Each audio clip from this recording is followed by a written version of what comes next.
शिवाष्टकमिदं पुण्यं यः पठेत् शिवसन्निधौ सर्वपापा विनिर्मुक्तः एकबिल्वं शिवार्पणम्।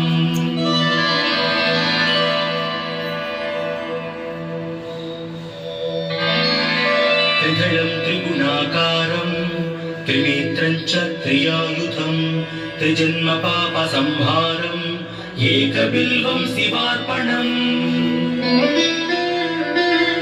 त्रिशाकैर्बिल्वपत्रैश्च अश्चित्तैः कोमलैः शुभैः शिवपूजां करिष्यामि एकबिल्वं शिवार्पणम्। अखण्डबिल्वपत्रेण पूजिते नन्दिकेश्वरे शुध्यन्ति सर्वपापेभ्यः एकबिल्वं शिवार्पणम्।